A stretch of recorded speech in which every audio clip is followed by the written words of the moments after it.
Boa noite, pessoal. Começando a gravação agora da aula sobre desenvolvimento da orientação profissional, demandas envolvidas na orientação profissional, né? Eu quero, de antemão, já adiantar que esse nosso assunto hoje é um assunto um pouco mais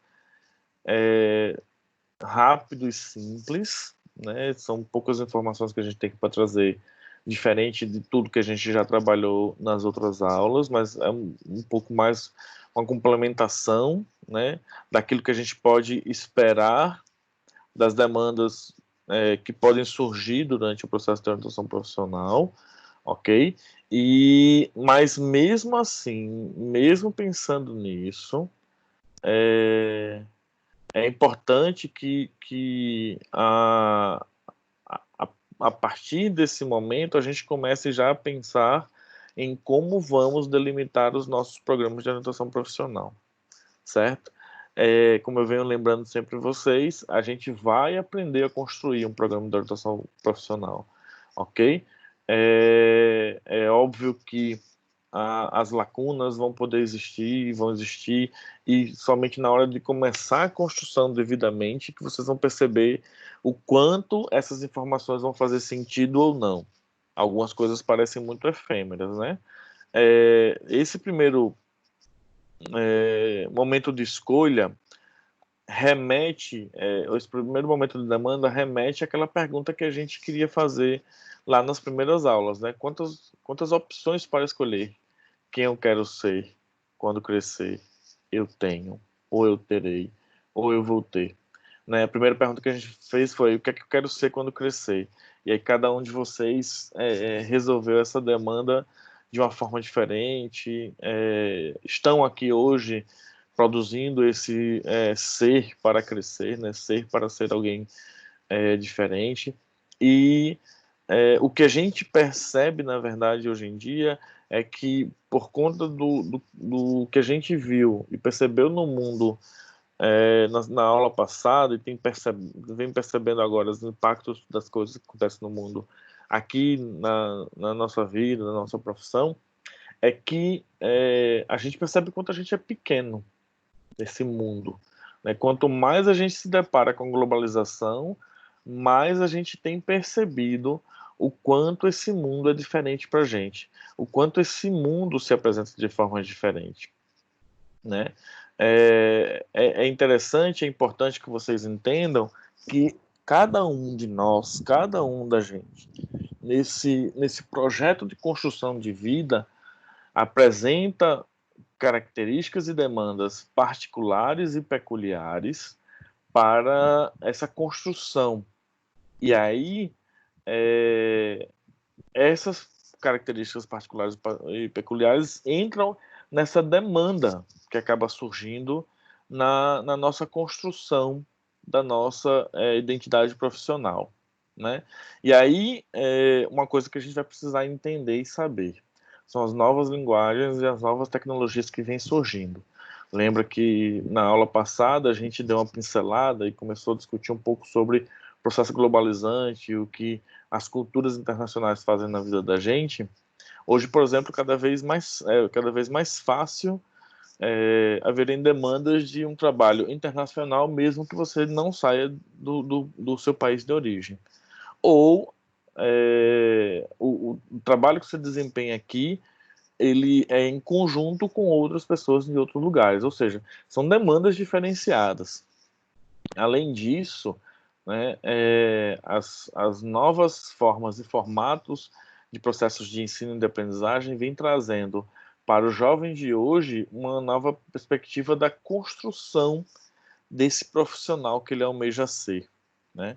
É, a, a quantidade de informações que ele tem acesso no momento e próximo ao momento de escolha é infinitamente superior a tudo aquilo que a gente via há 10, 15 ou 20 anos atrás, né? Quantas profissões, quantas áreas de atuação, desculpa, perdão, né, o erro, mas quantas áreas de atuação a psicologia tinha há 15 anos atrás, né?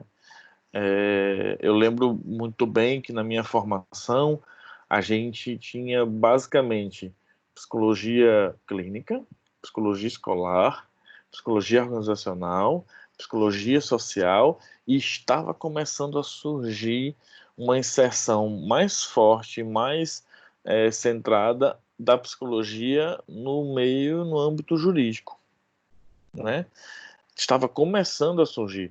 Hoje, geralmente, o que eu digo nas turmas de primeiro semestre, referentes à nossa profissão, você pode trabalhar na psicologia em qualquer ambiente que possa ter uma pessoa. Então, como é que isso funciona?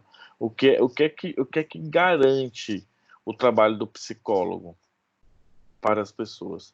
É que aquele ambiente esteja envolvido em algum tipo de relação intra e interpessoal. E neste sentido, nesta característica, nesse processo, o psicólogo, a psicóloga vai se inserir com demandas inimagináveis, né? A gente está passando por um momento de crise, historicamente falando. Um momento nunca visto antes desse formato e nessa demanda na nossa configuração histórica mundial, né? A gente tem um exemplo de quase 100 anos atrás, a gripe espanhola, né? Mas que não afetou tantas pessoas como o que tem sido afetado agora. E a gripe espanhola não foi tão catastrófica quanto essa tem sido agora. Mas ela, na medida do seu tempo, ela causou um estrago grande e foi bem difícil a sua contenção pelo tipo de tecnologia e conhecimento que você tinha na época.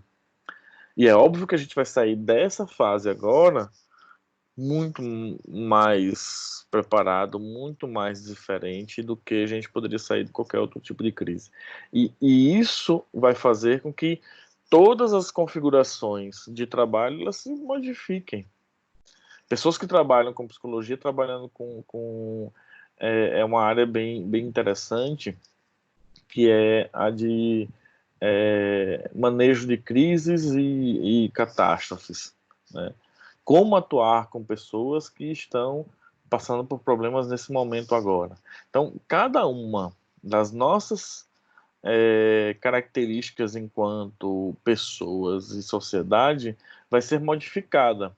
E aí é o que o texto vem trazendo para a gente, né? Assim, e agora, o jovem vai fazer o que da vida dele? Porque são tantas coisas interessantes. O que fazer? O que produzir? O que escolher? Antigamente, a gente tinha basicamente decidir entre três opções: fazer direitos, fazer medicina ou se ia fazer engenharia, ou qualquer dissidência dessas, né? E aí, assim, hoje em dia, na verdade, algumas profissões elas ainda continuam tendo esse glamour, mas outras profissões têm aparecido com um suporte muito bacana e com perspectivas muito interessantes de projetos de vida, enquanto outras ainda permanecem enquanto uma visão de sociedade um pouco modificada, né? Para contribuir com a complexidade do processo de escolha, o jovem está inserido em uma sociedade que preza pelo pragmatismo e tempo. Adota-se o lema: tempo é dinheiro. Como se resolver a questão da vida rapidamente trouxesse muito mais chance de ascensão e sucesso. Aí vocês têm, assim, por exemplo, um cara que tem, sei lá, 22, 23 anos de idade e é milionário. E aí você olha para sua vida e você pensa assim: eu com 18 ainda não ganhei R$ 100. Mas tem um fulano de tal que começou um empreendimento e já é milionário. Eu estou falando de um cara que já devo ter falado em sala de aula para vocês, eu não lembro, mas que eu estou falando, por exemplo, de Felipe Neto. Felipe Neto é um dos primeiros youtubers no Brasil a ter milhões de seguidores, né? E hoje em dia, o que ele fez a partir do que ele fazia dentro do YouTube e as mudanças que ele teve na vida dele, que ele promoveu na vida dele, ele é empresário, dono de cadeias de restaurante, cadeias de lanchonete, com várias iniciativas diferentes. E aí ele é ousado o suficiente. Se vocês tiverem a oportunidade, depois façam pesquisa rápida da vida dele, vocês vão ver como é interessante. Ele, há pouco tempo atrás, coisas de 6 meses atrás, virou vegano. E aí ele decidiu fechar a cadeia de coxinhas que ele tinha. Ele tinha uma rede de coxinhas, vendia coxinhas.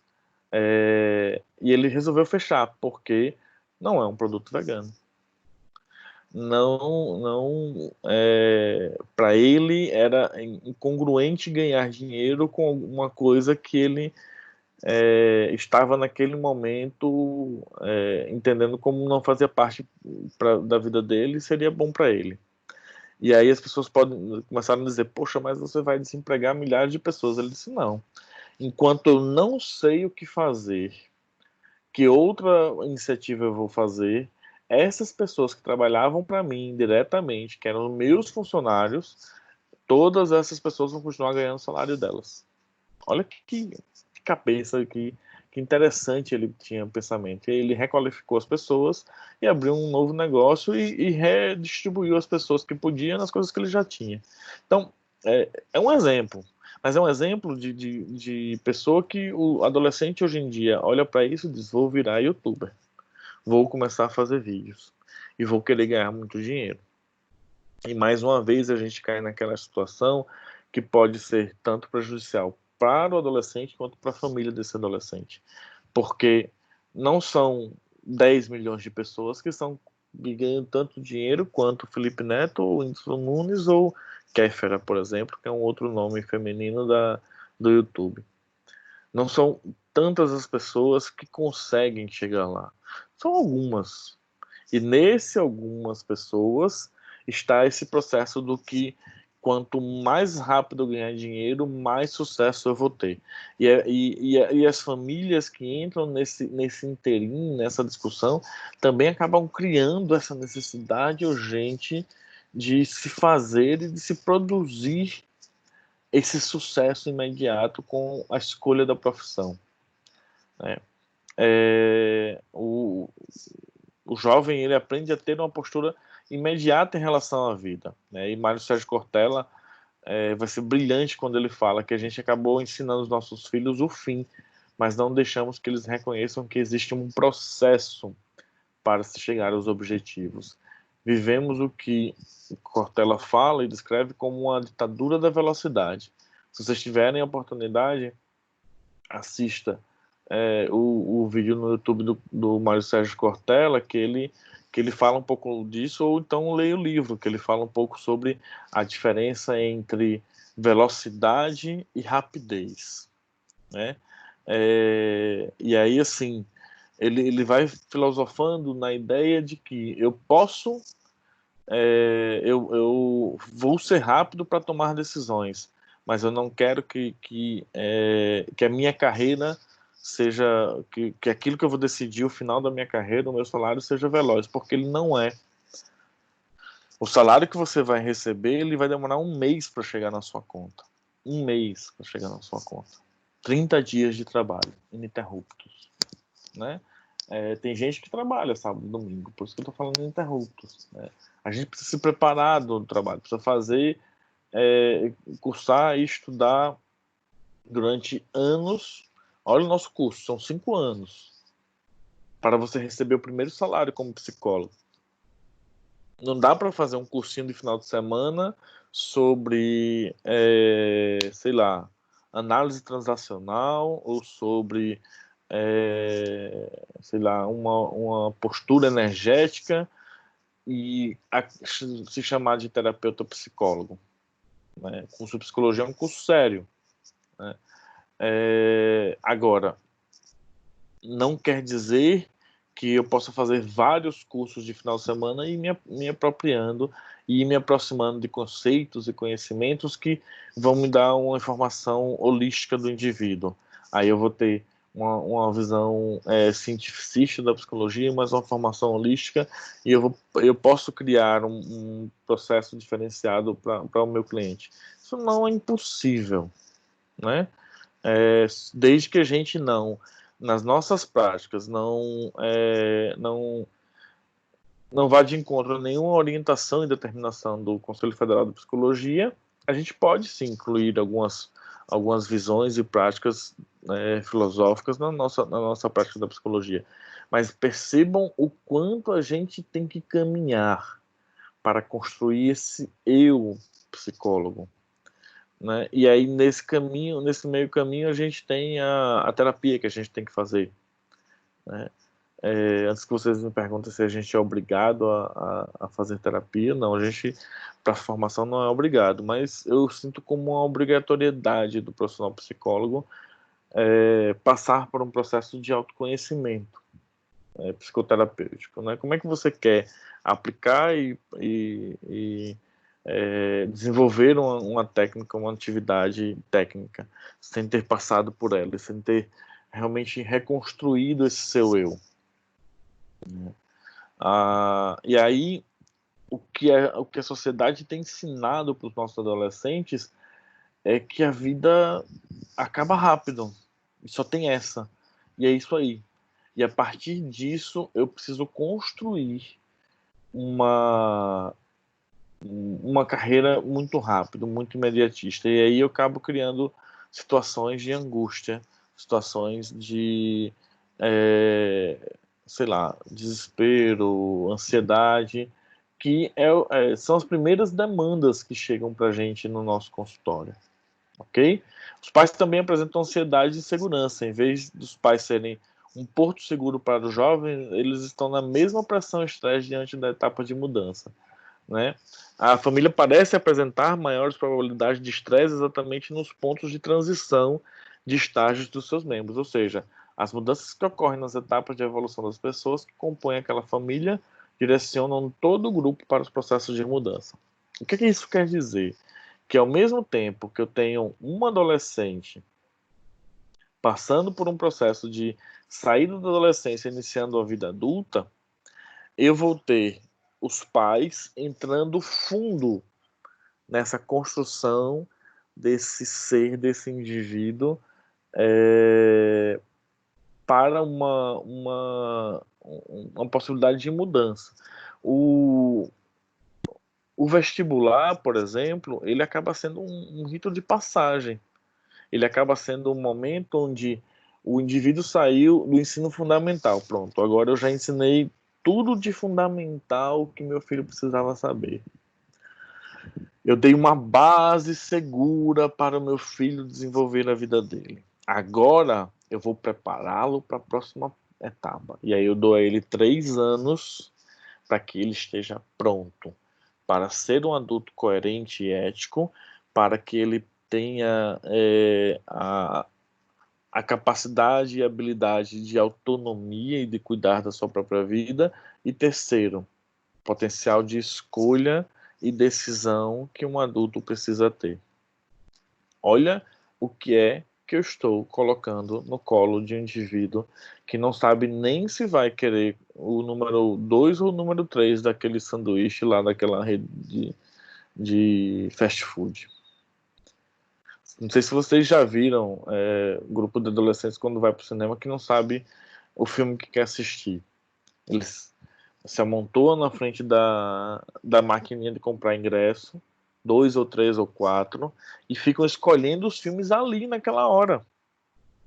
A pessoa vai para uma rede de fast food, que o nome já deveria dizer, né? Comida rápida, as pessoas têm que ter um pouco de velocidade, e a empresa, aquela empresa, ela ganha na rotatividade dos clientes. E aí o indivíduo vai para a fila do fast food e não sabe o que quer pedir. Mas ele quer comer rápido. E ele acha que a comida fica pronta em 5 minutos. Eu lembro que tem uma fala de Mário Sérgio Cortella que ele fala que a gente meio que vive numa geração miojo, que acredita que a vida fica pronta em 3 minutos. Que cozinhar é uma coisa que dura 3 minutos. Mal sabe o adolescente que cada alimento, cada preparo tem a sua condição de ser e de existir. E que não é em 3 minutos que eu preparo uma comida, né? Em 3 minutos eu preparo um lanche. Mas uma comida de verdade, não. Ok? Antes de passar para o próximo tema, Antes de dar um fechamento sobre as famílias, né, eu queria ouvir de vocês, eu queria que 3 pessoas falassem um pouquinho sobre essa pressão que a família causa na escolha do adolescente e para que a gente escuta um pouquinho disso como demanda nossa dentro da audição profissional. Quem se candidata a falar? Não precisa ser de experiência pessoal, pode ser da opinião que você tem sobre isso, viu? Sobre o que a família acaba demandando desse adolescente, a pressão que a família exerce sobre essa escolha do adolescente. Alguém quer conversar, falar sobre isso?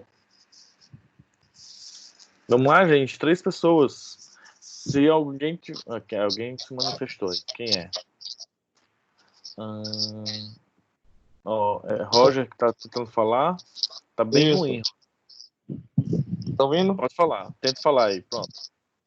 Professor Roberto, o que eu vejo, né, das famílias, né, que coloca pressão, né, no adolescente para ele seguir certo tipo de carreira profissional, geralmente é o que são pais que são médicos e querem que seus filhos sigam a mesma carreira, advogados, a mesma coisa, né, que os pais são advogados e quer que o filho também siga a mesma carreira, Sim. né? E entre outras profissões, entendeu? Só que essa pressão, no meu ver, né, no adolescente, isso é prejudicial porque o adolescente ele pode até ir, né, no primeiro momento, querer fazer, mas lá na frente ele pode querer abandonar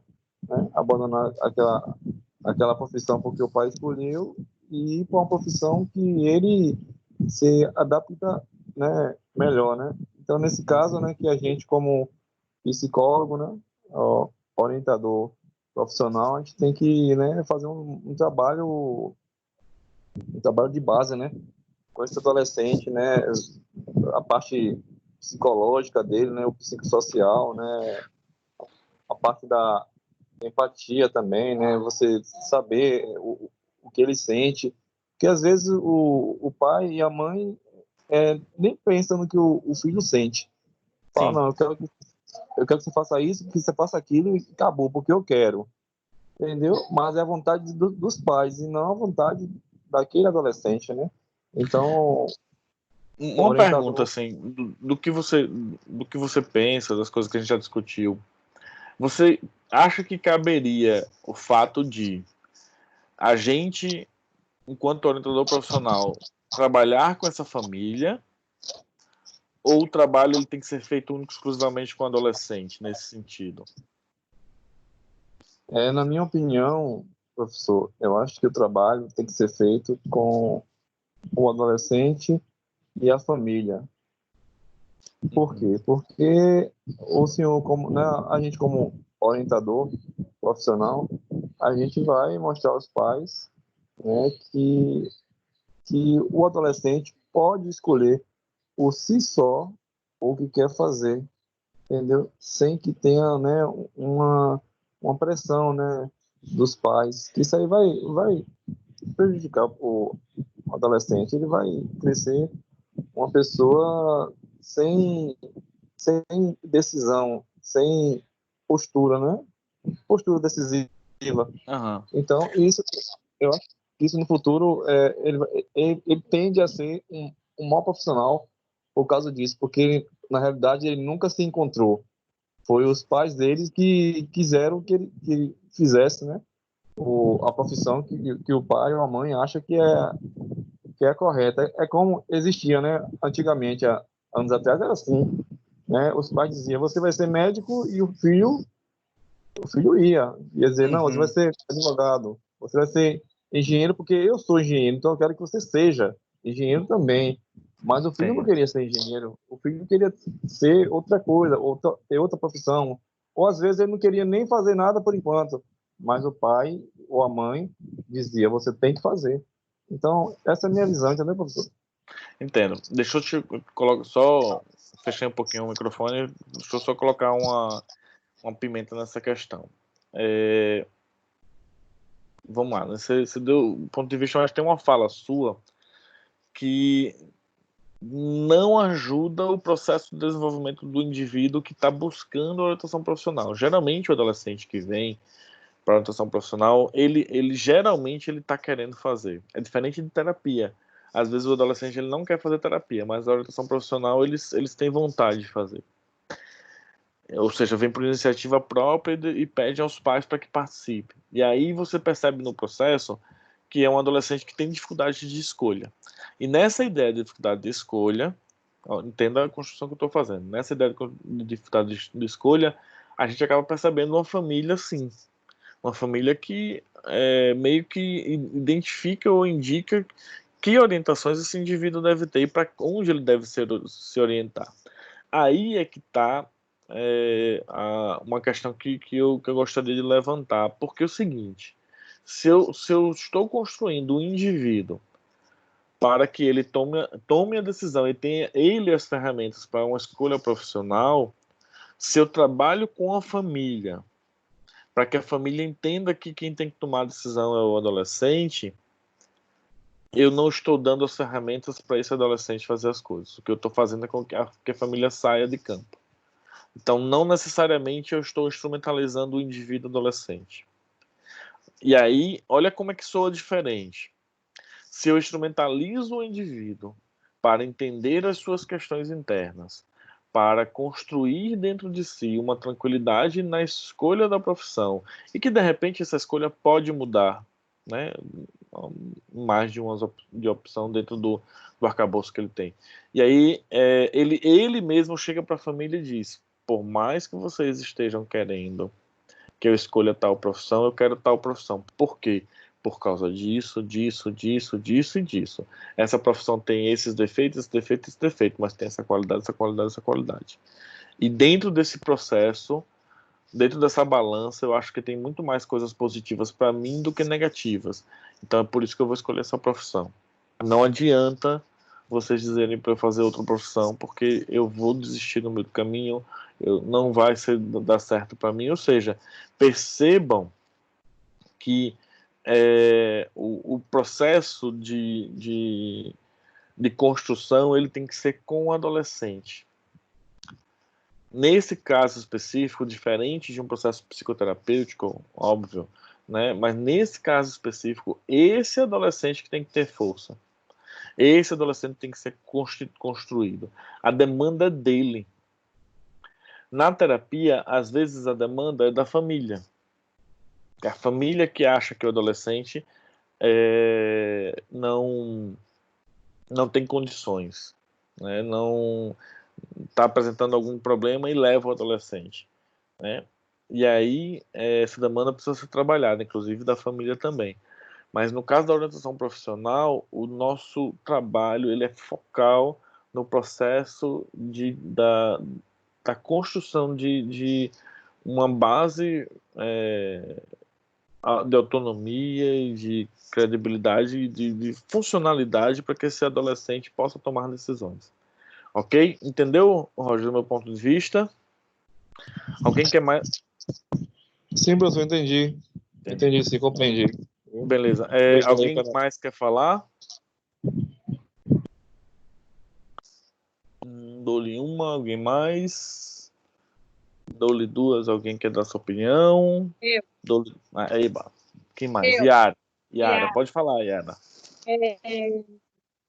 Fazendo uma reflexão aí, né, do que o Roger falou, eu concordo, sim, com ele, mas também eu acredito que os pais eles devem ter uma participação, né, nessa escolha. Eles só não devem impor que o filho seja aquilo que ele gostaria que fosse. Proporcionar o contato com um profissional da área, né, para o filho, para que ele possa ser direcionado na melhor escolha que ele fizer. Mas o papel da família também é importante nessa escolha. Eu confesso, Yara, que assim, para mim falta um pouquinho para entender qual exatamente a importância, assim, em que sentido? Porque, por exemplo, né, se a família colocou o adolescente com acesso a diversas profissões e tudo, por que ele buscou orientação profissional? Eu digo assim, não impor que o filho seja o que ele quer, mas assim, ser neutro, né? Expor a visão sobre as condições do jovem, de tomar aquela atitude, ser conselheiro, até porque os pais ele conhecem, né, as competências e a facilidade do filho como ninguém. Mas ele não, eu acho que ele não deve impor, mas ele deve ser presente, né? Para dar um apoio também. E quando os pais vêm com, por exemplo, cheio de preconceitos com determinadas profissões, resolve como? Aí já é complicado. Entende assim, que assim, você Eu tô está entendendo. generalizando e eu também.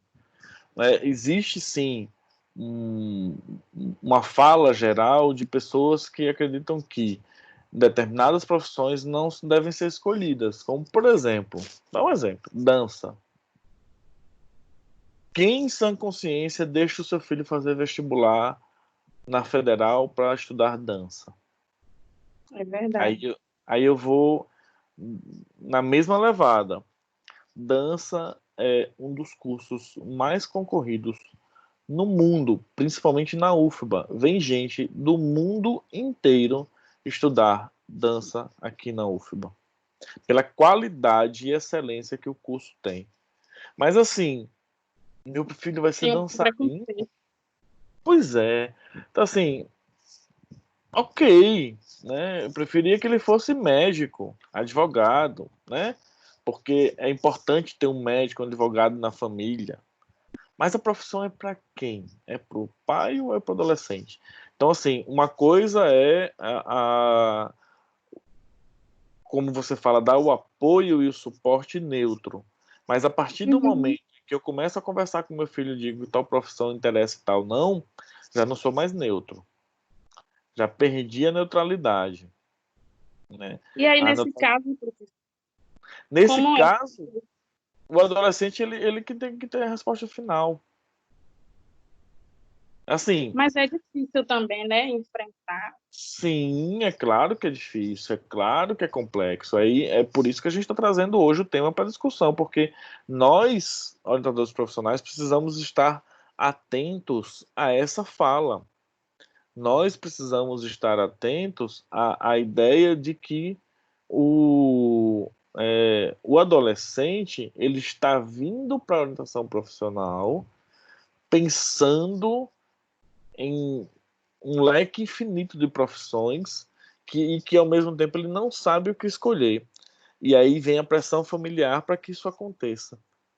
E aí, às vezes, nem é revestido de uma pressão que os pais percebem.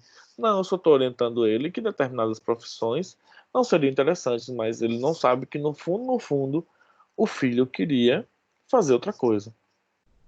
Vou dar um exemplo da minha vida. Eu fiquei em terceiro lugar no vestibular, quando eu fiz, na época não tinha Enem. Né? Fiquei em terceiro lugar no vestibular. A nota que eu tirei, eu passava em qualquer curso da Federal de Alagoas. E minha mãe não sabia qual foi o curso que eu tinha me inscrito até o dia do vestibular. No dia do vestibular, eu revelei para minha mãe qual curso que eu tinha me inscrito, porque para ela eu tinha que fazer direito. Eu disse a ela sair de casa para fazer a inscrição no vestibular, dizendo que eu ia fazer direito.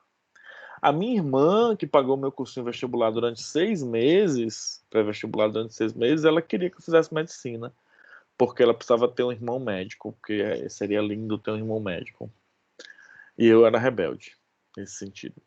Foi o que eu fiz, fui fazer a minha inscrição, porque lá você faz a inscrição pela letra. Então, no dia da minha letra, eu fui fazer a minha inscrição no vestibular e escolhi psicologia, porque era o que eu queria. E aí eu fui fazer a prova. E saiu o resultado da prova. E a minha mãe ficou uma semana sem falar comigo e a minha irmã ficou um mês sem falar comigo. No lugar delas ficarem felizes porque eu tinha passado no vestibular, elas ficaram tristes. Porque eu poderia ter sido outra coisa. E aí, assim, mas eu já sabia o que eu queria da minha vida. Diferente de outras pessoas, eu não cedia esse tipo de pressão, porque eu sabia o que poderia ser. E a gente vai ver um pouquinho mais sobre isso mais na frente, né? Essa história é uma história que eu conto sempre, que eu gosto sempre de contar. Não é a minha história de verdade, né? Eu gosto de contar como se fosse minha, porque fica na cabeça da gente como da gente. Mas eu gosto de contar como se fosse minha, porque ela fica mais crível, dá mais credibilidade, mas não é minha. É a história de um cara que eu conheci que era assim, a situação dele. E ele fez o curso que ele queria. E hoje é um grande profissional da área, do que ele queria. Então, entendem o quanto é complexo esse processo da família, que é o próximo slide da gente, ó. As famílias carregam expectativas para o futuro de seus filhos. No próprio processo de socialização, a família incentiva e limita algumas atitudes e comportamentos, direciona indiretamente os hábitos, os interesses e o potencial a ser desenvolvido pelo indivíduo. E aí você pega um indivíduo que tem uma capacidade enorme de ler o mundo, de ler as pessoas e de poder ajudar as pessoas, mas você vai limitar essa pessoa a um indivíduo que vai ler essa pessoa, vai ler o indivíduo, mas vai estar pensando em quanto dinheiro pode conseguir advogando para o problema que aquele indivíduo está tendo. Eu não tenho nada contra advogados. E essa história não tem nada contra médicos. Mas para um indivíduo que tem o seu potencial para a psicologia ir para qualquer outra missão, faria dele uma pessoa frustrada. E é por isso que eu digo, na escolha da profissão, quem tem que escolher sou eu, não é a minha família. E na minha construção de um programa de orientação profissional, o adolescente tende a aprender a escolher por ele mesmo, por suas próprias habilidades e competências, e não por aquilo que a família dele acredita que é o certo, que é o bom. Ah, professor, mas tem profissões que o indivíduo ele não vai ganhar dinheiro, como por exemplo, e aí assim, a frase para mim eu já parei de ouvir no dinheiro. Porque o ganhar dinheiro e ter o seu sustento depende de cada um de nós. O que eu vou fazer com a minha profissão depende de cada um de vocês. A psicologia, por exemplo, tem um leque enorme hoje em dia de possibilidades, como eu falei no começo da aula. Contudo, entretanto, todavia, vocês podem escolher um caminho dentro da psicologia que ainda não existe, que vai começar a ser demanda quando vocês se formarem. Professor? Daqui a 2, 3 anos. Oi, alguém quer falar? Priscila, fala. Isso. Essa questão que o senhor falou sobre a questão de receber dinheiro ou não, se vai ganhar ou não, eu tive essa fala com o professor Mino semana passada na aula de psicologia organizacional, falando justamente isso. Ele citou, às vezes uma pessoa está em um emprego que não é tão rentável, mas que o ambiente de trabalho até não é tão salubre, porém ele está feliz e conformado, não é conformado a palavra que ele usou, mas assim, tá feliz e satisfeito com o ambiente, com o trabalho em si, e uma outra pessoa está em um ambiente ganhando bem, que o local de trabalho é perfeito, assim, eu vou abrir aspas para o perfeito, mas Sim, qualquer pessoa sonharia ter, e não está satisfeito. E ele lançou a pergunta à turma e falou: quem é que está produzindo mais e quem é que está sem se desgastar no trabalho e não vai pedir para sair naquele momento, porque uma pessoa que está satisfeito, mesmo ganhando pouco, vai se manter no emprego e vai estar bem. E uma pessoa, por mais rentável que seja, se não for o emprego ideal, não vai estar bem.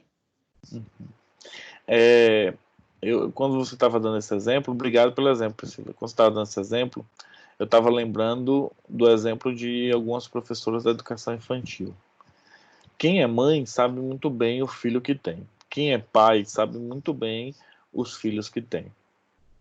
E aí, a gente está passando por uma situação agora onde os filhos estão em casa e a gente está o tempo inteiro com os filhos. E eu acredito que alguns de vocês devem estar cansados, porque enquanto você não estava nessa situação, você tinha um momento que você estava fora e a criança estava na escola E você só tinha a parte do lazer. Agora pare e pense na professora do seu filho, de 5 anos de idade, da educação infantil, que tem 10 iguais ao seu filho. E aí eu vou dizer mais, algumas escolas ainda têm 15 a 20 crianças na mesma sala de educação infantil. A depender de como é o processo, ela vai ter no máximo um ajudante para essas 15 crianças, em média. Então imagine 15 filhos de vocês dentro de casa neste período. Imaginou? Quem não tem filho, fecha o olho e imagina aquela coisa assim, ó, aquela balbúrdia. Criança sendo criança, criança estando no ambiente com outras crianças para aprender, criança desenvolvendo as potencialidades que tem de contato com o mundo. E você, ano após ano, conversa com seus professores de educação infantil e pergunta: o que você pensa em fazer da sua vida? Eu penso em um dia me aposentar, quando eu tiver a idade certa. Por enquanto, eu nem imagino ficar longe das minhas crianças. Tem professora, inclusive, que pede para a escola para ficar passando um nível, ou seja, começou no grupo 3, quer ir para o grupo 4, grupo 5, para ir junto com aquelas crianças que ela estava trabalhando. Tem professora que pede para fazer isso. E tem criança que adora quando a professora é a mesma, né? Mas eu fico às vezes pensando, quem em sã consciência escolhe esse trabalho? Só uma pessoa que ama muito o que faz. Porque não é um trabalho muito bem visto, muito bem quisto, ganha pouco e trabalha muito. Principalmente nos primeiros dias de aula, que é aquele chororô, aquela coisa toda, eu quero a minha mãe, e aí tem todo o manejo, e a criança precisa começar a aprender a sair do seio da família, os pais também precisam aprender isso, ou seja, é muito o que você está falando, o exemplo que você deu, assim, eu enxergo essas pessoas, sabe, assim, algumas pessoas têm empregos que não escolheram, algumas pessoas têm emprego que não escolheram, porque precisam, estão ali porque precisam. Mas essas pessoas que estão ali no ensino fundamental, na educação infantil, amam aquilo e amam ver suas crianças desenvolvendo, né? Então é meio isso mesmo. Vamos dar continuidade. A escolha profissional do É questão adolescente da realização, sim, da realização da profissional. realização profissional, né? Gostar Isso, do que exatamente. faz, fazer o que gosta e gostar do que faz. Exato. E assim, fazer o que gosta e gostar o que faz, gostar do que faz, é, digamos assim, é a dupla perfeita, é o queijo e a goiabada, né? Da profissão. Às vezes, por exemplo, você está em psicologia. Eu amo psicologia, mas estou trabalhando na área da psicologia, sei lá, com psicologia hospitalar, que foi o que surgiu dentro da psicologia. Não gosto muito de trabalhar em hospital. Preferia estar trabalhando na escola. Aí, ou seja, às vezes você assim, não está exatamente no ambiente que você gostaria, tá trabalhando com pessoas da psicologia, mas não é exatamente no ambiente que você queria, até o momento em que chega. E assim, e aí esse nosso desenvolvimento da profissão, ele ganha aspectos de maturação daquilo que a gente pode ser enquanto pessoa, né? Ganha aspectos de que assim, essa escolha profissional ela se torna cada vez mais importante para a gente, né? E aí o que eu ia falar agora, né? A escolha profissional do adolescente é reconhecida pela sociedade como um rito de passagem, de forma que esse processo desencadeará uma maior autonomia do jovem que poderá tomar suas próprias decisões. Por outro lado, aflora a sensação de esvaziamento em função de os pais se afastarem cada vez mais do controle dos seus filhos. Estamos falando do sentimento de perda experimentado pelos pais. Não era bem isso que eu ia falar agora. Mas isso, na verdade, esse slide é a conclusão daquele tema. E aí, a partir disso é que gera uma nova visão de segurança desse jovem, né? Dessa busca da autonomia que é talvez o grande norte que a gente tem que ter no nosso processo de desenvolvimento e orientação profissional, né? Essa busca do indivíduo por estar no ambiente que para ele é favorável, para ele é a realização de tudo quanto ele quis na vida dele, essa é a nossa grande função dentro da orientação profissional. E fazer isso é nosso dever, né? Dar a ele a instrumentalização para tanto, né? Dar ao indivíduo instrumentos necessários para se realizar enquanto adulto, ser o melhor adulto que ele puder ser. A medida de confiança e segurança do jovem para buscar sua autonomia está proporcionalmente igual à capacidade dos pais de suportarem e até incentivarem a separação psicológica do jovem com sua família. A qualidade do vínculo familiar construído com o jovem pode facilitar ou dificultar o processo de individualização que o adolescente terá de vivenciar para chegar à sua autonomia pessoal e profissional. Certo? Esse Fala. Repete. O senhor falou aí, se refere ao momento de passagem. Então, que é o seguinte, todas as sociedades, elas têm um rito de passagem dos indivíduos de uma fase para outra. Principalmente as sociedades mais arcaicas, tem o rito de passagem do indivíduo criança, que ele ainda não é cidadão, ele é só um ser que está ali sendo preparado para ser adulto. A maioria das civilizações mais antigas tem esse rito de passagem sem pensar no processo do adolescer. Ele pensa no processo que o indivíduo ele é criança, antigamente chamado de calças curtas, né?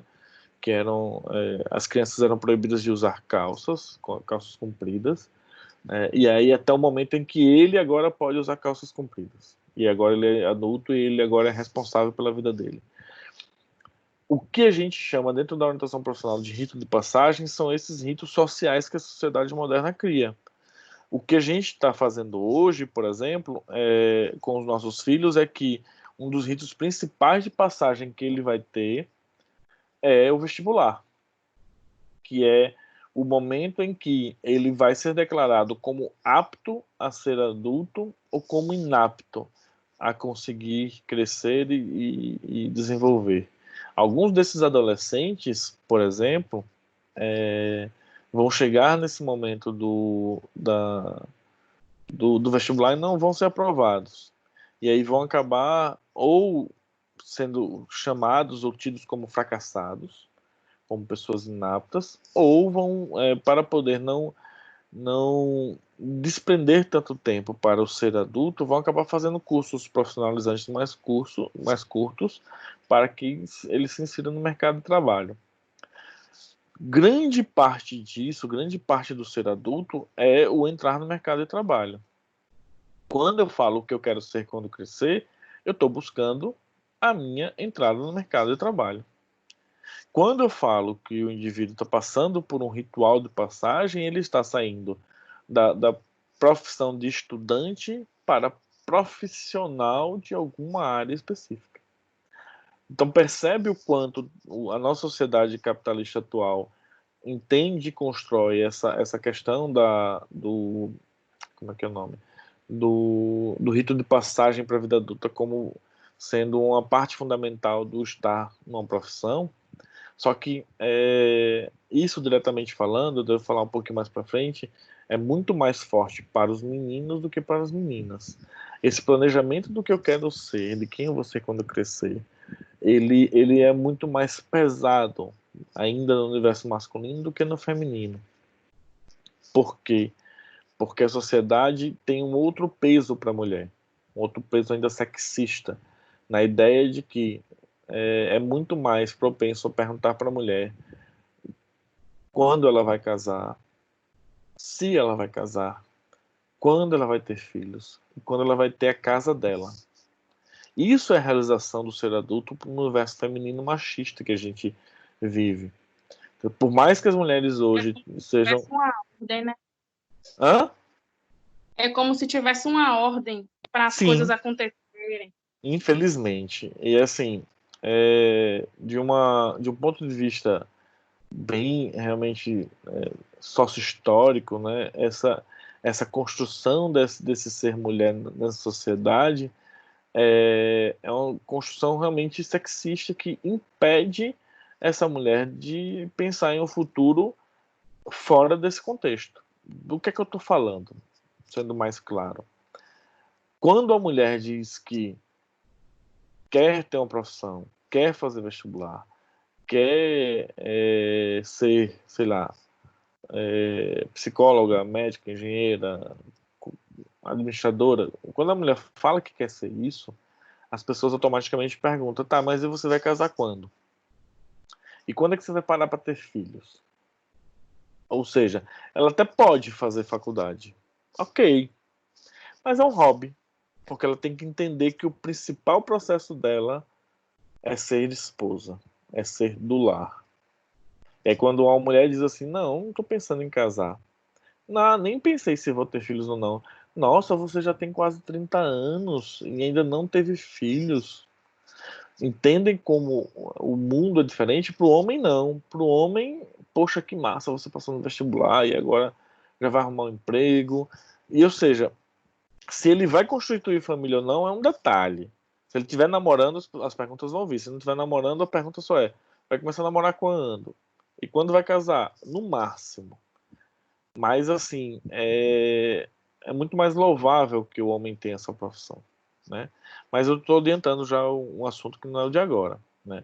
O vestibular pode funcionar simbolicamente como um marco para esse rito de passagem. O estresse, tanto para o jovem da família, aumenta, ou como da família aumenta, uma vez que o fracasso ou sucesso nessa aprovação é direcionado enfaticamente ao indivíduo e à sua família. A pressão das expectativas sociais leva o jovem e suas famílias a se perceberem como aprovados ou reprovados. E aí é que está aquilo que eu estava falando, né? Se o indivíduo ele não passou no vestibular, tanto ele quanto a sua família ela é reprovada, ela é colocada de escanteio, ela não tem mais valor e nem valia. Fatores presentes na escolha: medo, perspectiva e gênero, que é o assunto que eu estava entrando agora. Os modelos baseados em estereótipos veiculados pela mídia realizam uma divisão e hierarquização das profissões usando como critérios a etnia, o status econômico, o gênero, entre outros. E aí é onde está uma coisa que eu preciso que a gente tome muitos, mas muitos cuidados. São coisas que vocês precisam começar a ler e aprender. A separar essas questões. Entender que o nível socioeconômico do indivíduo ele faz toda a diferença no processo de desenvolvimento dele. Por quê? Porque quem ele foi, olha a aula passada, quem ele foi vai refletir em quem ele é agora e vai dar para ele instrumentos do pensar sobre o futuro. É óbvio que na sociedade que a gente vive, no modelo de sociedade que a gente vive, os indivíduos têm sim a sua possibilidade de ascender e calcar diferentes níveis e áreas sociais. Tem sim, mas não é todo mundo. A gente tem que lembrar que nós vivemos numa sociedade onde a ideia do privilégio é uma ideia realmente complexa. O que é o indivíduo privilegiado? Quem é esse indivíduo privilegiado? Eu lembrei agora, deixa eu ver se eu acho aqui, existem alguns vídeos no YouTube que eu posso, deixa eu ver se eu consigo pegar um link para vocês e deixar com vocês aí, esse link do YouTube, deixa eu ver aqui rapidamente. Deixa eu só mudar aqui uma coisa, que tem alguns vídeos no YouTube que falam exatamente disso que eu quero discutir agora, que é a corrida da meritocracia aqui. Eu vou pegar o link aqui, pronto. Esse é o primeiro vídeo mesmo que tá aqui.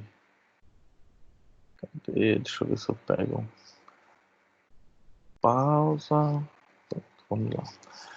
Eu não sei como é que vai aparecer aí pra vocês, mas vamos tentar aqui, viu? Eu sei que tem como eu postar vídeos do YouTube aqui pra vocês.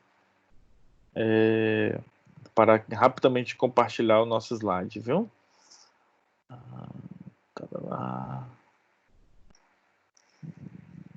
Não consigo postar aqui direto na aula. Então, vou fazer o seguinte, gente. Vou voltar aqui para nossa aula. Nosso slide. Eu estou postando no WhatsApp agora, não é para ler, não precisa assistir agora, certo? Mas eu estou postando no WhatsApp agora um vídeo que fala sobre meritocracia, né? E aí a gente vai discutir esse vídeo daqui num outro momento, mas eu vou dizer um pouquinho do que tem nesse vídeo. O vídeo fala de um professor que quer ensinar aos seus alunos o que é meritocracia. E o que é meritocracia? Meritocracia é a ideia de que qualquer pessoa pode conseguir chegar onde quiser por méritos próprios. Só que aí ele começa a dizer as diferenças entre as pessoas. Como, por exemplo, quem na sala de aula da gente, quem dentro desse grupo que está assistindo essa aula agora, não precisa me responder não, viu, gente? Pelo amor de Deus. Mas quem aqui, deixa eu ver, teve uma infância que estudou toda a infância em colégio particular. E aí ele vai fazendo essas perguntas e quem responder sim, dá um passo à frente. Ele vai fazendo várias perguntas, colocando o que é que os privilégios que a gente tem nos colocam à frente de outras pessoas que não tiveram privilégios. Por exemplo, pense o seguinte: quem de vocês estudou em escola pública e quem estudou em escola particular? Eu não sei a realidade da Bahia como um todo, em Lauro, nos municípios que vocês moram, mas pensando no ambiente que vocês moram, assim, e dando um pouquinho do reflexo de como eu fui, antigamente tinha muita greve de professores. E aí, qual era a diferença? Por eu estudar em escola particular, eu nunca passei por greve de professor. E aí eu consegui concluir o ensino fundamental e médio certinho, sem ter prejuízo, sempre tive todos os professores, nunca faltou professor. No sentido assim, nunca deixou de ter o professor. E aí, pense como é eu concorrer no vestibular com o mesmo indivíduo que chegou no terceiro ano no vestibular, mas que veio de escola pública, que enfrentou greves, enfrentou falta de professores, enfrentou defasagem de conteúdo, né? Na minha escola, se o professor deixasse de dar um conteúdo do livro, nossa senhora, o mundo se acabava. Que eu acredito que era na escola de quem estudou em escola particular, era assim também. Ou seja, não compete em iguais condições de situação o indivíduo que vem da escola pública porque vem do ensino particular. Esse é o primeiro privilégio. Ah, professor, mas a pessoa pode estudar por si só. Ok, mas como é que você estuda por si só? Pensando em vocês que estão fazendo faculdade hoje em dia, qual é a diferença do colega que está só estudando e do colega que precisa pagar conta, chegar em casa ainda precisa, quer dizer, vocês estão em casa o tempo todo agora, né? Mas você ainda precisa cuidar da casa, levar comida para dentro de casa, ou seja, os privilégios estão aí para diferenciar as pessoas. E ainda vou dizer mais. Quando você une a ideia do privilégio com a questão de gênero, aí você tem uma coisa completamente desigual. Porque você vai ter aí uma sociedade de castas que finge que não existe racismo, mas que existe uma coisa chamada, anotem aí o termo, e vocês têm que ler sobre isso. Porque nos programas de vocês, isso precisa ficar muito claro, que o jovem vai precisar pensar sobre isso, que é a história do racismo institucional ou racismo estrutural, né? Então imaginem que se você for pensar na sociedade que a gente vive, o indivíduo que ele é um homem branco, ele está acima de tudo na nossa sociedade. E aí começam a comparar as situações que acontecem e mesmo sem a gente saber, às vezes, a gente acaba tendendo a gostar mais das coisas que o homem branco faz. E aí você tem, logo depois dele, a mulher branca. E eu estou falando de um homem branco hétero e uma mulher branca hétero. Porque esses dois, nessa sociedade que a gente ainda vive, eles ainda são entendidos e considerados como indivíduos que estão acima de tudo. Mas, professor, não quer dizer isso, não é bem assim, a sociedade não é. Leiam os textos, procurem ler sobre isso, se interar sobre isso, e vocês vão perceber que nem tudo é vitimismo. Logo depois, em caixas de sociedade, você tem embaixo o homem negro hétero e depois a mulher negra hétero. Vou voltar mostrar um pouquinho sobre isso no nosso grande espelho da vida adulta, que é o tal do Big Brother, né? Uma mulher que ela sofreu o que sofreu na vida, conseguiu fazer um curso de medicina, conseguiu alcançar num espaço onde na faculdade que ela estudou ela era a única mulher negra que existia em toda a faculdade. E aí as pessoas ainda dizem que ela é soberba por causa da forma como ela fala. Mas uma mulher branca que fala do mesmo jeito, no mesmo tom que ela, é uma mulher empoderada. Por quê que a mulher negra é soberba? Por quê que a mulher branca é empoderada? Falando no mesmo tom de voz e do mesmo jeito. Racismo estrutural. Não tem outra palavra que descreva isso. Mas, Roberto, você quer dizer que pessoas negras elas não são soberbas, elas não são inadequadas, elas não são, sei lá, adjetivos pejorativos diversos aí. Não quero dizer que todo negro é vítima, mas por ser negro, a situação de vida dessa pessoa já é diferente da pessoa branca, né? A gente precisa estudar isso. E aí quando a gente vai para o recorte de gênero, que aí é que o negócio desanda.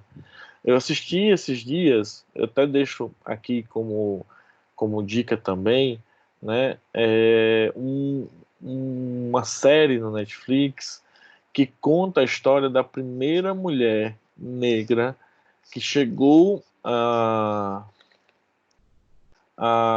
ser milionária por méritos próprios. Não sei se vocês viram essa chamada no Netflix, não sei quantos de vocês têm Netflix, assistam a série que vocês vão entender um pouquinho do racismo estrutural que eu estou falando, né? E falar também que mesmo no ambiente que só tem pessoas negras, vão ter negros que querem passar a perna nas outras pessoas, são mau caráter, são antiéticos, essa coisa toda. O nome da série é Miss C.J. Walker. Senhora Walker, que ela era uma mulher que produziu. Eu vou botar lá no WhatsApp de vocês. É uma mulher que produzia produtos para beleza feminina e que ficou milionária vendendo esse tipo de coisa. É óbvio que ela criou, né, todo o império. Estou escrevendo aqui no WhatsApp de vocês agora. Pronto, já foi. E aí o que acontece? Dentro da história dela, o marido dela sempre foi coadjuvante. Mas várias vezes dá para perceber que por ela ser uma mulher que se sentia empoderada, que era empoderada, na hora que ela ia discutir sobre negócios com os homens, ela era menosprezada e diminuída por ser mulher, pelo simples fato de ser mulher, né? Ninguém veste calça. Tem uma frase que um empresário branco lá fala: agora eu sei quem é que veste calças nessa família. Como se o homem, o marido dela, por ser uma pessoa que não fala, a voz não apita em nada, ele não tivesse poder para nada, né? Quem só tem poder quem veste calças. Então, assim, entendam que o recorte de gênero, né, criado pela mídia como um todo, desenvolvido pela sociedade que a gente vive, eles dificultam muito as perspectivas e a escolha das pessoas. Os modelos baseados em estereótipos veiculados pela mídia realizam a divisão e hierarquização das profissões, usando como critérios a etnia, o status econômico, o gênero, entre outros.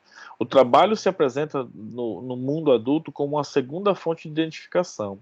Relaciona-se o desempenho ou sucesso de uma pessoa através do tipo de status que seu trabalho carrega em si. A identidade profissional se estabelece afirmando o autoconceito que o indivíduo tem de si. Esse processo de construção de maturidade vocacional pode ser também diferenciado entre os gêneros. Tem um vídeo, voltando ao Mário Sérgio Cortella, que foi citado no começo desse texto, dessa aula, tem um vídeo dele que ele fala a seguinte, divaga sobre a seguinte questão. Com quem você acha que você está falando? Sabe aquelas pessoas que são arrogantes ao ponto de que, quando se sentem diminuídas dos seus direitos, às vezes por ter um status diferente, por exemplo, de juiz, de advogado, e aí chega no... Você sabe com quem você está falando? E às vezes as pessoas acreditam que o mundo foi feito para elas, só porque elas são juízes. Que o mundo foi feito para servir a elas, só porque elas são médicas. Ou seja, o meu status de doutor me coloca numa posição em que você não pode me diminuir nem me menosprezar como uma pessoa. E ao contrário, todas as pessoas que estão ao meu redor precisam me servir, porque eu sou de uma casta profissional diferente de todo mundo. Não importa qual é a origem que eu tive. Hoje eu sou doutor e você precisa me respeitar. Então, quando a pessoa dá uma carteirada dessa, assim, né, você sabe com quem você está falando, olha bem no olho dessa pessoa. Não estou pedindo para você ser arrogante, nem discreto e nem passar por maus bocados. Mas olha bem no olho dessa pessoa e vê se há algo ali além do que é um ser humano. Geralmente você vai encontrar um ser humano que por trás dessa fala está com medo de ter passado por tantas coisas na vida e hoje está sendo colocado no mesmo patamar de que outras pessoas que não fizeram um terço do que ela fez na vida. Isso sim é soberba. Isso sim é querer impor o seu status quo ao processo social. Né? No Japão,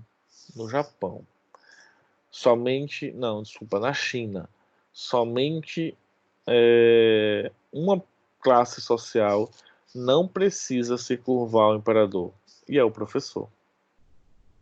Na nossa sociedade, o professor ele não é tão bem visto. Os alunos, de uma forma geral, sempre respeitam muito a gente. Né? Eu sempre me senti muito respeitado por todos vocês alunos. É óbvio que quando a gente, o professor, faz alguma coisa que vocês não gostam, vocês vão lá e cobram, mete pau, e a gente tem que entender que é o direito de vocês, alunos. Mas eu sempre me senti muito respeitado por todos os meus alunos. Mas falando de sociedade, as pessoas perguntam, além de dar aula, você trabalha com o quê? Como se dar aula não fosse um trabalho. Como se ministrar aula, formar pessoas, não fosse um trabalho. Vocês percebem o quanto é complexo esse mundo dessa criação? Né? O ingresso na carreira. Em nossa realidade, antes de passar nisso, que a gente vai mudar um pouquinho de assunto. Alguém quer falar alguma coisa sobre essa questão de gênero, etnia, raça, classe social com profissão? Alguém quer comentar alguma coisa? A gente está já acabando nossa aula. Nossa Senhora, como passou rápido. Temos 20 minutos ainda. Alguém? Enquanto ninguém se manifesta, eu vou aqui rapidamente no YouTube procurar o outro vídeo do Mário Sérgio Cortella, que ele fala sobre com quem você está falando. Está falando, deixa eu ver se é esse aqui. O primeiro de novo. Ninguém quer falar, gente.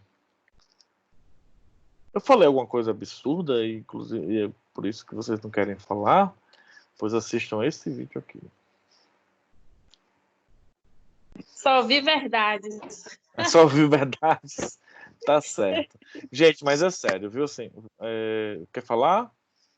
Quem tá falando? Yara. Quer falar? É Yara ou... É Eilan? Foi Yara que falou. Yara, né? Professor? Oi, pode falar. Não, eu só queria saber o nome do livro de Cortella que o senhor falou, que fala sobre a velocidade.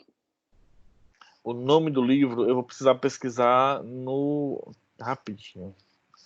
Qualquer coisa o senhor manda depois no mas 2 segundos eu acho aqui. Deixa eu só ver aqui, viu? Pesquisar no texto. 2 segundos. 3, 2, 1. Eu sou um pouquinho fã desse rapaz. Referências. Deixa eu ver se eu acho aqui. Não, tô na referência errada, desculpa, perdão. Referência do capítulo. Unidade 2, 3. Tá chegando. 2 segundos. Achei. Não Nascemos Prontos é o nome do livro. Eu vou botar lá no chat, tá bom? Certo, obrigada, prof. Chat não, desculpa, perdão. Vou botar no WhatsApp porque no chat nem todo mundo tá em acesso. Tá bom. Tá aqui no WhatsApp Não de vocês. Nascemos Prontos, não é isso? Acabei de botar lá no WhatsApp. Pronto, Alguém quer falar alguma coisa antes de eu passar pro próximo tema? Eu só quero colocar uma última coisa, reforçar o que eu já falei. Leiam sobre questões de gênero. Leiam livros de feminista como Judith Butler, livros de feministas brasileiras como que chama Um Lugar de Fala de... Esqueci o nome dela agora. Não tá vendo? Daqui a pouco eu lembro o nome dela, mas tem um livro chamado Lugar de Fala, né? Poxa, veio na ponta da língua o nome dela. Eu vou lembrar. Que é uma escritora que fala justamente sobre isso, sobre a questão do feminismo, sobre a questão do empoderamento feminino, do lugar de fala que eu ocupo, e o quanto a sociedade diminui e menospreza a gente. Você tem que ler muito mais sobre classes sociais, sobre a questão do negro na nossa sociedade. No site do Conselho Regional de Psicologia, do nosso conselho, tem vários livros de graça que falam um pouco sobre essa questão de raça. E essa questão de raça ela é muito importante para quando a gente for desenvolver a nossa orientação profissional, como, por exemplo, alguém perguntou sobre, professor, mas como isso alcança as classes mais pobres, né? Em que tipo de projeto a gente pode inserir isso? E aí a gente tem que estar muito atento a essas questões sociais vinculadas a esses processos. Por quê? Porque quando a gente for trabalhar em uma escola pública, quando a gente for trabalhar, que já saírem aquelas portarias do psicólogo e assistente social nas escolas como um todo, a gente vai precisar entender esse recorte social de forma muito mais harmoniosa, para entender como orientá-los para a vida, certo? Vamos passar para outro ponto. Em nossa realidade educacional, o sistema parece utilizar o ensino médio para preparação exclusiva ao vestibular. Eu já falei sobre isso. No Brasil, a consciência para uma profissão, principalmente para a classe média alta, passa sempre pela formação superior. Não conseguimos ofertar alternativas a tantos outros jovens que não fazem parte desse pequeno grupo seleto que entra para o 3º grau. Ou seja, aí a gente volta porque eu tinha acabado de falar. Infelizmente, na nossa sociedade, não há espaço para todo mundo no ensino superior. Por mais que tenha acontecido essa abertura das faculdades, essa questão de mais faculdades no interior, faculdades federais indo para cidades mais distantes, por mais que a gente tenha tido o advento do FIES, o advento do ProUni, por mais que a gente tenha essas facilidades, infelizmente, ainda é muito forte o processo de que nem todo mundo consegue. Porque, assim, por mais que você consiga o financiamento, mas você precisa trabalhar. E, às vezes, o seu trabalho, o tipo de trabalho que você tem, impede que você consiga um horário interessante para a faculdade, para que você pense em mudar de vida. E aí faz como? Né? O que faz com esse indivíduo? Né? Para jovens não incluídos na graduação, resta a opção de alguns cursos profissionalizantes, muitas vezes ministrados por instituições com foco em lucro e comercialização apenas, mas que são frequentados por esses jovens com a ideia de que essa é a sua única opção de inserção no mercado de trabalho. Ou seja, o medo do entrar ou não entrar no mercado de trabalho vai fazer com que eu queira correr para alguma capacitação que me dê uma possibilidade de entrar no mercado de trabalho. Porque o ensino médio só me dá a capacitação de fazer vestibular. Antes que vocês me perguntem se eu sou contra ou a favor dos IFES, né? Quando eu era adolescente, a gente chamava de escolas técnicas, né? Não sou nem contra nem a favor. Eu acho que ela funciona para algumas pessoas e para outras não. Eu acho que é interessante e importante para algumas pessoas. E eu acho que para outras pessoas não. Eu acho que acaba tirando a possibilidade de crescimento de algumas pessoas, porque vai limitar o indivíduo a um curso técnico e isso para mim basta. Mas para outras pessoas vai abrir uma mente, vai abrir caminhos inimagináveis. Né? Então, não sou contra nem a favor. Eu acho que a ideia de ir para um curso profissionalizante, um curso mais curto, que faça esse indivíduo entrar no mercado de trabalho mais rápido e daí pensar em outra alternativa, né?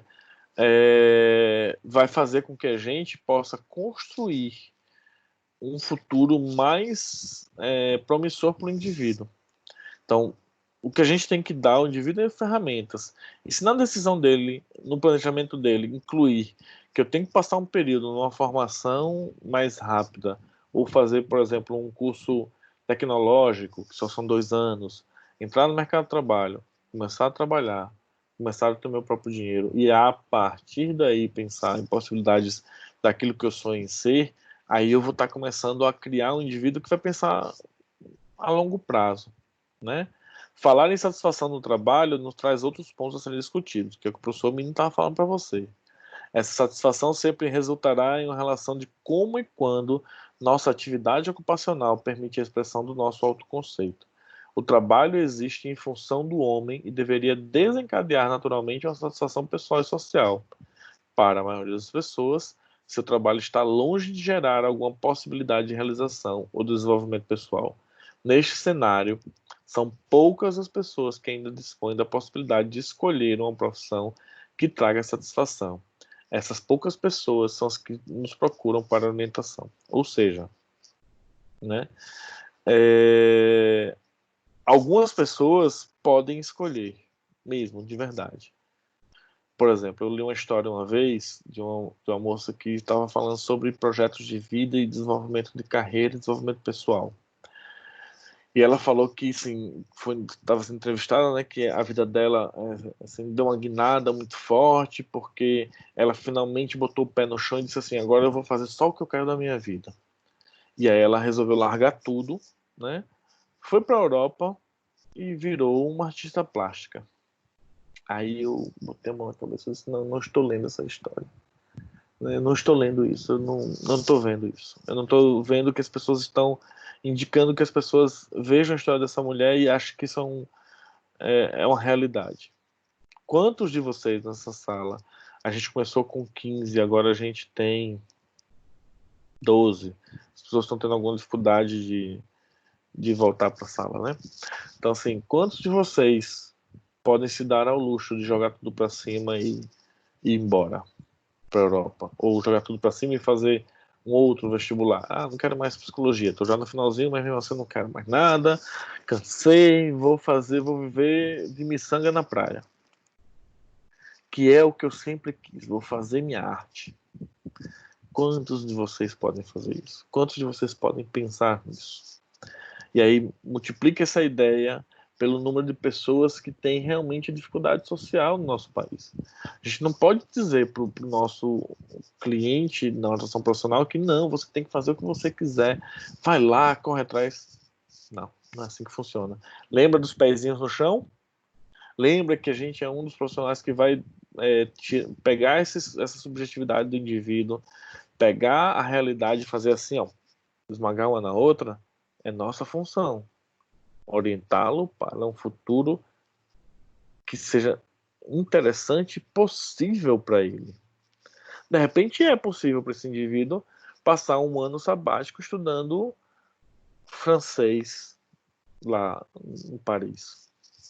Ok, olha que bacana para essa pessoa, que riqueza que vai ser para o futuro dela. Mas o que é que eu vou dizer para o colega dela de curso, que os pais estão tirando parte do salário deles, estão diminuindo os lazeres da família porque o filho tem que passar por uma orientação profissional. O que eu vou dizer para aquele indivíduo que ele não vai poder fazer vestibular fora da cidade? Que ele vai ter que inicialmente se contentar com os cursos que tem ali, para que depois ele pense na vida dele. Como é que eu vou dizer isso para ele? Sendo verdadeiro. A realidade para cada um é diferente. Alguns indivíduos conseguem nos procurar, outros não vão nos procurar nunca. A visão que se faz do mercado de trabalho e as chances percebidas de ingresso nele também orienta os sentimentos de satisfação de alunos universitários e os conduz para um maior ou menor otimismo em obter resultados com a profissão escolhida.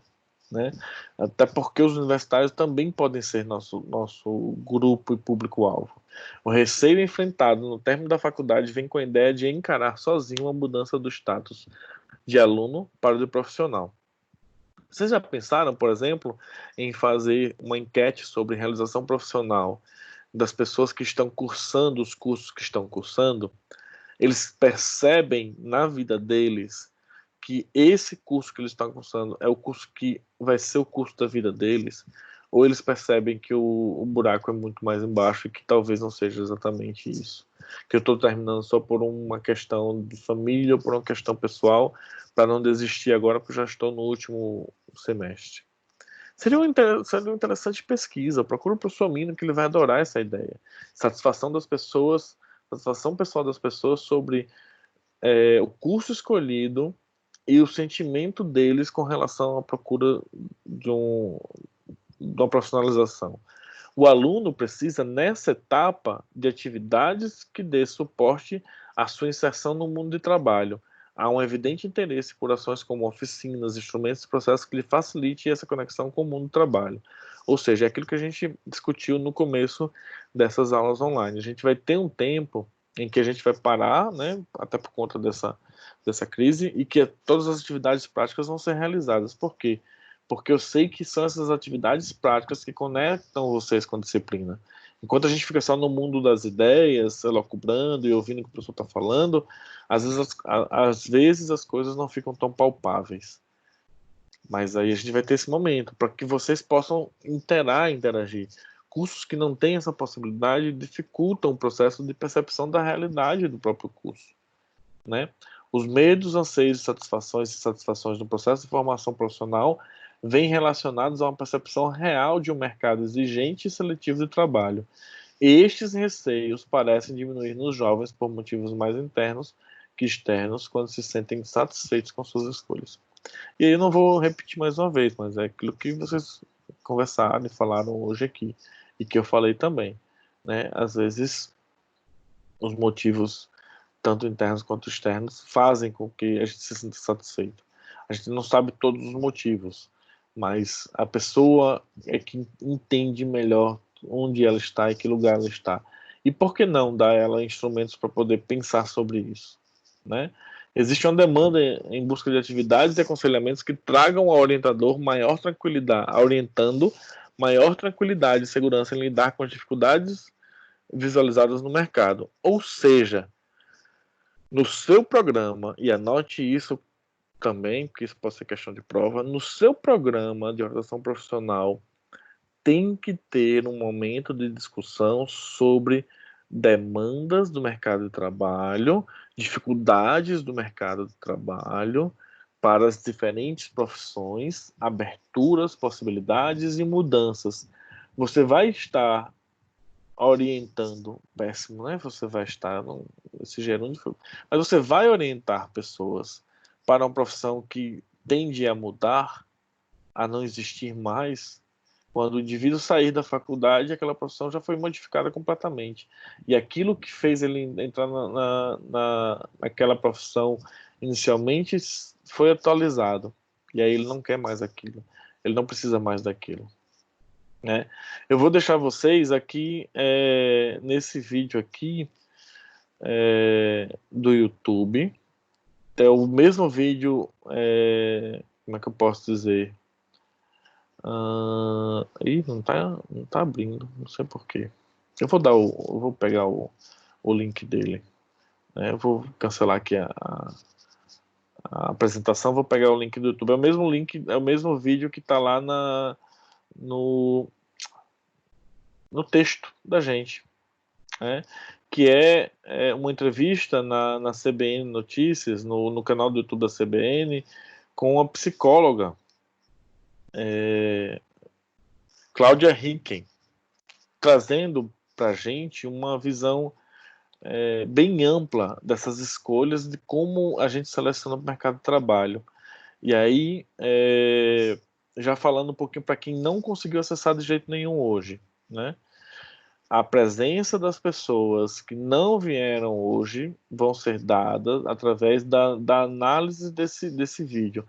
Quais são as questões que ela coloca para ser um bom profissional no mercado de trabalho de hoje em dia. É um texto curto, envia para o meu e-mail. Quem não participou da aula hoje de jeito nenhum, que vai ver esse vídeo depois, envia para mim um resumo do que ela orienta, que profissional é esse que o mercado de trabalho pede hoje. Né? É muito interessante, é um vídeo de 30 minutos, vocês vão adorar a fala dela, é muito bem concisa, tá bom? Tá ok, pessoal? A gente tem mais alguns minutinhos antes de finalizar a nossa aula de hoje. Eu quero saber se alguém tem alguma pergunta sobre a aula, né? Eu quero saber se alguém qual resumo ser enviados? O resumo é só para quem não assistiu a aula, para poder garantir a presença, certo? Uma atividade assim, não assistiu a aula no dia certo, manda essa atividade e eu garanto a presença das pessoas. Quem quiser fazer, também pode fazer para exercitar o poder de discussão, de aprender a assistir vídeo, discutir o tema, pode fazer também, mas é mais para... como é que chama? Mais para a gente ter um registro de presença, que a pessoa assistiu a aula, que a pessoa discutiu sobre o tema. Alguém tem alguma dúvida sobre a aula de hoje? Não sobre as atividades, sobre a aula. Dou-lhe uma dúvida, dou-lhe 2 dúvidas, dou-lhe 3 dúvidas. Não, né?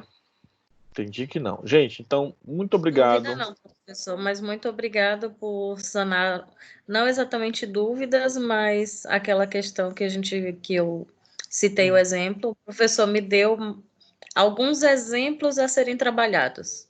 Então, me deixou muito mais completa em questão desse assunto. Tá bom, brigadão. Deixa eu pedir a vocês sobre isso, assim, usem o WhatsApp também para se comunicar comigo sobre o formato da aula. Tô gostando, não tô gostando, gostei muito, continue assim. Assim, eu não gosto de passar vídeo do YouTube aqui, né? Até porque é um tempo que vocês podem ver o vídeo depois e a gente aumentar a discussão para outros momentos, certo? Então, eu posso passar alguns dias, às vezes, assim, no final de semana sem responder o WhatsApp, mas eu estou sempre observando, e aí é bom para mim o feedback de vocês, porque eu posso melhorar cada vez mais as nossas aulas, tá ok? Gente, muito obrigado, vou parar a gravação por aqui, até